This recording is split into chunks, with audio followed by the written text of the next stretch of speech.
قال اللہ تعالی وَأَن تَصُومُوا خَيْرٌ لَكُمْ إِن كُنتُمْ تَعْلَمُونَ۔ روزے کے مسائل پر بات ہو رہی ہے۔ روزے کی قضا، فدیہ، اس کے حوالے سے کل مسائل واضح ہو چکے ہیں۔ اس آیت مبارکہ کے آخر میں اللہ رب العالمین نے کہا وَأَن تَصُومُوا خَيْرٌ لَكُمْ۔ یہ سارے احکامات بتانے کے بعد اللہ رب العالمین نے روزہ رکھنے کی طرف ترغیب دی ہے کہ اگر تم روزہ رکھو تو یہ تمہارے لیے بہتر ہے، ان کنتم تعلمون، اگر تم جانتے ہو۔ اللہ رب العالمین نے یقیناً ہمیں تخفیف دی ہے، سہولت دی ہے، آسانی دی ہے، لیکن اس آسانی کے ساتھ ساتھ، اس تخفیف کے ساتھ ساتھ عمل سب سے بہتر ہے۔ ہمارے ہاں عام طور پر ابھی سوال بھی آتا ہے اور لوگوں کا رویہ بھی ہے، ہلکی پھلکی بیماری میں اور چھوٹے موٹے سفر میں بھی وہ روزہ چھوڑنے کی طرف جاتے ہیں، یہاں تک کہ اگر سفر انہوں نے دوپہر کو بھی شروع کرنا ہے نا، وہ صبح سے ہی سحری نہیں کرتے۔ تو یہ طریقہ، یہ کام درست نہیں ہے۔ اللہ رب العالمین نے روزہ رکھنے کا جو حکم دیا ہے وہ اسی لیے ہے۔ ہاں، آپ نے روزہ رکھا ہے، آپ کا سفر شروع ہو گیا ہے اور روزہ آپ پر بھاری ہو رہا ہے، مشقت والا ہو رہا ہے، سفر کھٹن ہے، تو اس وقت آپ کو اجازت ہے کہ آپ روزہ افطار کر لیں۔ اور فرضی روزے کے حوالے سے نیت کا بھی اعتبار بہت زیادہ ہے۔ رسول اللہ صلی اللہ علیہ وسلم نے اس میں جو ہمیں تعلیمات دی ہیں، جو تربیت دی ہے، وہ روزے کی نیت، فرض روزے کی، وہ رات کو ہی کر سونا پڑے گا۔ رمضان المبارک ہے، اس میں بعض علماء کا اختلاف بھی ہے کہ رمضان المبارک ہے،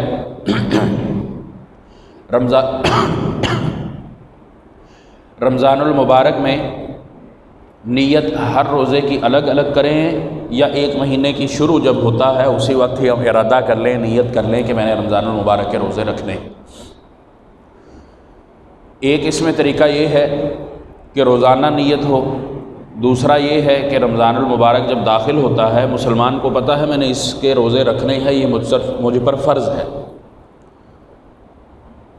تو وہ اس کی تیاری کرتا ہے، اس کی جب ابتدا کرتا ہے تو وہ پورے مہینے کا ہی ارادہ کر لیتا ہے۔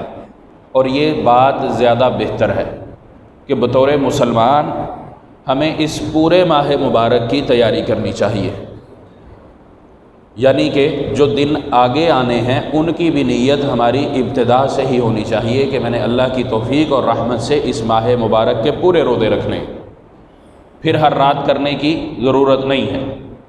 اسی طرح سفر میں اگر کوئی جاتا ہے وہ بھی روزہ رکھ کر ہی جائے،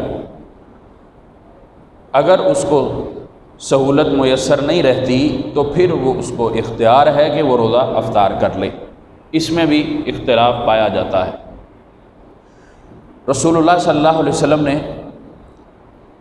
آپ علیہ الصلاۃ والسلام کے دور میں، زمانے میں ہم بخوبی جانتے ہیں کہ کھانے پینے کی چیزیں زیادہ نہ ہوا کرتی تھیں۔ سیدہ عائشہ رضی اللہ تعالیٰ عنہ کی حدیث ہے، بیان کرتی ہیں کہ اللہ کے نبی علیہ الصلاۃ والسلام گھر آتے پوچھتے کچھ ہے کھانے کا، نہیں ہے فإنی أنا أصوم، آپ علیہ الصلاۃ والسلام کہتے ہیں میں پھر روزے سے ہوں۔ کھانے کی چیز میسر نہ ہوتی تو پھر میں روزے سے ہوں، کھانے کی چیز میسر ہوتی تو پھر آپ علیہ الصلاۃ والسلام کھا لیتے، تناول فرما لیتے، یعنی کہ افطار کر لیتے ہیں۔ تو اسی طرح ایک واقعہ بیان کرتی ہیں سیدہ عائشہ رضی اللہ تعالیٰ عنہ کہ آپ علیہ الصلاۃ والسلام گھر آئے اور آپ نے پوچھا کوئی چیز ہے؟ میں نے کہا ہاں ایک تحفہ آیا ہے، تو آپ علیہ الصلاۃ والسلام کو پیش کیا گیا۔ تو وہ عرب کا ایک کھانا ہے جو شہد، گھی اور پنیر سے، کھجور سے مل کر بنتا ہے، بڑا طاقتور وہ ہوتا ہے۔ عام طور پر ہمارے ہاں اس کا رواج نہیں ہے، بلکہ ہم اگر اس کو کھانا بھی چاہیں تو ہمارا ٹیسٹ ڈیولپ نہیں ہوتا ہے۔ تو اس سے وہ بنا ہوا آپ علیہ الصلاۃ والسلام کو پیش کیا گیا۔ آپ نے کہا ہاں میں اب افطار کر لوں۔ اب یہ مغرب سے پہلے کا افطار ہے، لیکن اس ساری بحث کا تعلق، اس مسئلے کا تعلق نفلی روزے کے ساتھ ہے، فرضی کے ساتھ نہیں۔ اس میں فقہا نے اختلاف بھی کافی زیادہ کیا ہے، لیکن اس میں جو راجح بات ہے، سارے اختلاف کے جو نچوڑ ہے وہ یہی ہے کہ نفلی روزہ اگر ہے آپ کا، آپ رکھنا چاہتے ہیں تو اس کی نیت رات کو ضروری نہیں ہے۔ نفلی روزے کی نیت آپ زوال سے قبل تک کر سکتے ہیں۔ احمد بن حنبل رحمہ اللہ کے بارے میں بھی، ان کو جب ایک دعوت کی گئی جیل سے رہا ہونے کے بعد، تو ان پر ظلم و ستم کرتے رہے، ان کے خاندان میں ہی دعوت تھی اس لیے کہ ان کو معاف کر دیں، تو آپ رحمہ اللہ جب دعوت پر گئے، کھانا دسترخوان لگا تھا، تو آپ نے کہا کہ میں روزے سے ہوں۔ وہ نفلی روزہ تھا، کیونکہ وہ کھانا نہیں چاہتے تھے۔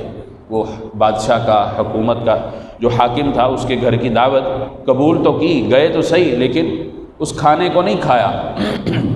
تو انہوں نے کہا میں روزے سے ہوں۔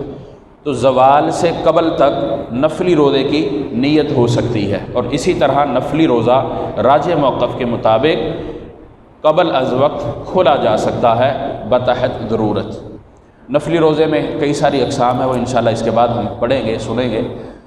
تو فرض روزہ جو ہے اس کی نیت قبل از وقت ضروری ہے، وہ رات سے ہے، اور رمضان المبارک کی بطور مسلمان ہمیں نیت رمضان کے داخل ہوتے ہی کر لینی چاہیے۔ اس کی تیاری، اس کا ارادہ، جستجو، کوشش، محنت، عبادات میں اضافہ، یہ ساری چیزیں اس کے ساتھ ہی حصہ ہے۔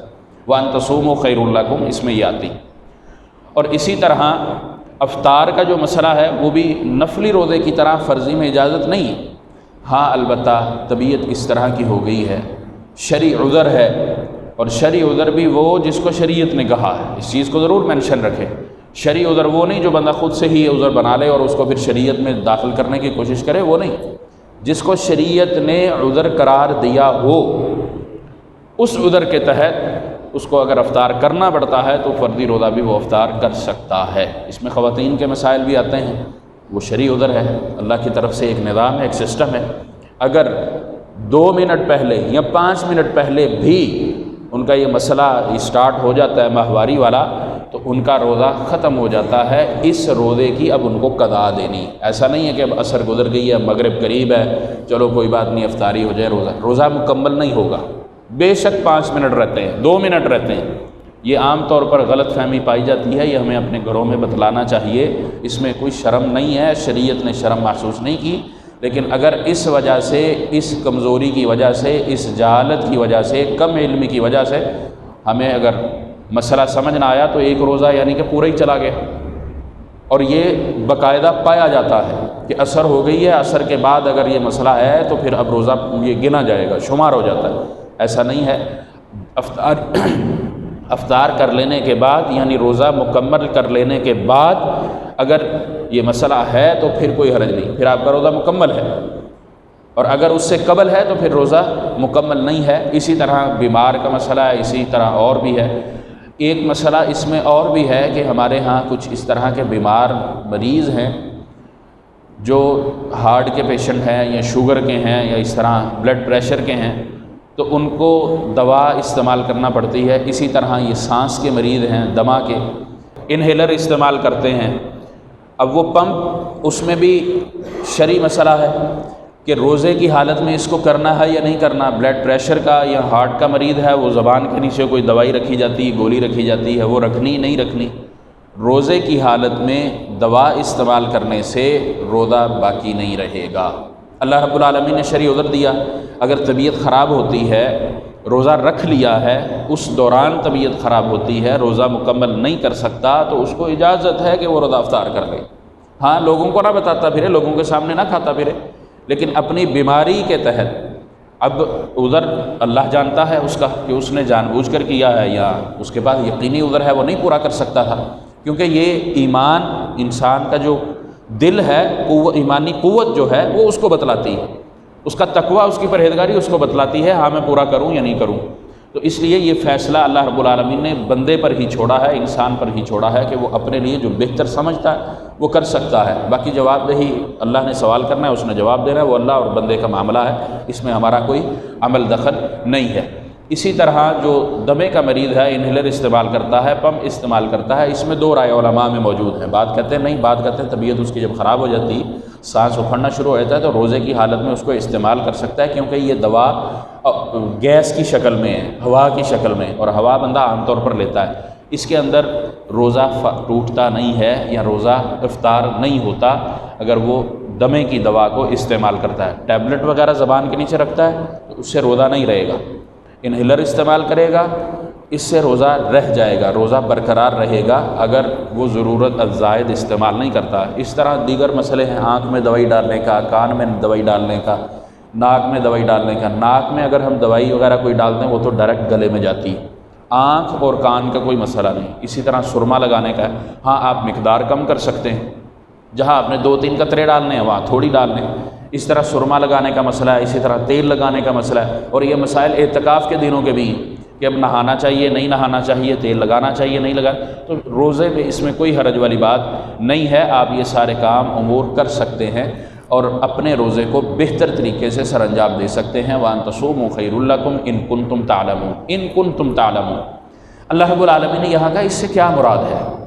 اگر تم جانتے ہو، یقیناً ہم نہیں جانتے، لیکن اللہ رب العالمین کا حکم آنے کے بعد، رسول اللہ صلی اللہ علیہ وسلم کی شریعت کے مطابق احکامات آ جانے کے بعد ہم روزے کے احکامات تو جانتے ہیں۔ اللہ رب العالمین نے پھر یہ بات کیوں کہی؟ اللہ تعالیٰ نے یہ بات اس لیے کہی ہے کہ ہم بہت ساری ایسی چیزیں ہیں جو جان کر بھی نہیں جانتے، اور بہت ساری اس طرح کی چیزیں ہیں کہ جو بالکل سرے سے جانتے ہی نہیں۔ اور روزے کا جو تعلق ہے، جو علم اللہ نے ہمیں دے دیا، جس حد تک ہمیں بتا دیا اس حد تک ہم جانتے ہیں، اس کا ہمیں معلوم ہے، پتہ ہے، لیکن اس کا جو بدلہ ہے اس کا ہمیں نہیں پتہ، وہ اللہ کے پاس ہے۔ جس طرح نبی علیہ الصلوۃ والسلام کی حدیث بھی ہے کہ روزے دار کا جو عمل ہے یہ میرے لیے ہے، میں ہی اس کی جزا دوں گا۔ یہ بندے نے جو روزہ رکھا ہے، اللہ رب العالمین محمد علیہ الصلوۃ والسلام کے ذریعے اعلان کرواتا ہے، بندے نے جو روزہ رکھا ہے اس کا اجر میرے پاس ہے، میں نہیں دینا، یعنی اللہ رب العالمین نے ہی اس کا اجر دینا ہے۔ یہ ایک روزے کی فضیلت والی بات بھی ہے کہ یہ اتنا بڑا عمل ہے، تو وہ اجر کتنا ہے، کس طرح کا ہے، اس کے بارے میں ہمیں علم نہیں۔ اسی طرح رسول اللہ صلی اللہ علیہ وسلم باب الریان کے بارے میں بتلایا، اسی طرح دیگر اسی طرح اللہ رب العالمین جو یہ اگرچہ حدیث اس رتبے تک نہیں پہنچتی، خوشی دینے کی بات ہے، یہ ویسے حدیث درست نہیں، اس خوشی دینے کی بات، افطاری کے ٹائم بندہ افطاری کے ٹائم خوشی تو محسوس کرتا ہے، لیکن اللہ رب العالمین جو اس موقع پر بندے کو انعام دیتا ہے وہ اس کی دعا کی قبولیت ہے۔ افطاری کے وقت دعا کی قبولیت ہے، وہ جب دعا کرتا ہے اللہ رب العالمین اس کو قبول کرتا ہے، اس کا مرتبہ باقی کے اوقات میں کی گئی دعا کے مقابلے میں بڑھ جاتا ہے۔ ان کنتم تعلمون، ہمارے لیے یہ اللہ رب العالمین نے غیب رکھا ہے، یعنی مخفی رکھا ہے۔ اللہ کے پاس انعامات بہت سارے ہیں، لیکن اس کے اندر یاد رکھیں شرط بیسک اور بنیادی جو ہے وہ ہے من صام رمضان ایمانا و احتسابا غفر له ما تقدم من ذنبه۔ یہاں پر بھی رسول اللہ صلی اللہ علیہ وسلم کے ذریعے اللہ رب العالمین نے اس کی فضیلت بھی بیان کی، اس کا مقام بھی بیان کیا، اس کا بدلہ بھی بیان کیا۔ غفر له ما تقدم من ذنبه، دو چیزیں، رمضان المبارک ایمان اور احتساب کے ساتھ گزارنا، روزہ اپنی مرضی سے نہیں چلانا بلکہ جو اللہ نے حکم دیا ہے اس کے مطابق، اور اسی طرح پھر اس کے بدلے جو گناہ معاف ہوتے ہیں وہ صغائر ہیں، کبیرہ کے لیے توبہ شرط ہوتی ہے۔ یہ اللہ رب العالمین نے محمد علیہ الصلوۃ والسلام کے ذریعے ہمیں یہ بھی بتلایا ہے، وَأَن تَصُومُوا خَيْرٌ لَكُمْ إِن كُنتُمْ تَعْلَمُونَ۔ ہم اگر نہیں جانتے تو وہ اللہ رب العالمین کے پاس ہے، مخفی چیزیں ہیں۔ اللہ رب العالمین ہمیں اس رمضان المبارک کے روزوں کو گزارنے کی توفیق عطا فرمائے، اور اسی طرح اس کا ہمیں بدلہ اللہ رب العالمین بہترین بڑھا چڑھا کر عطا فرمائے۔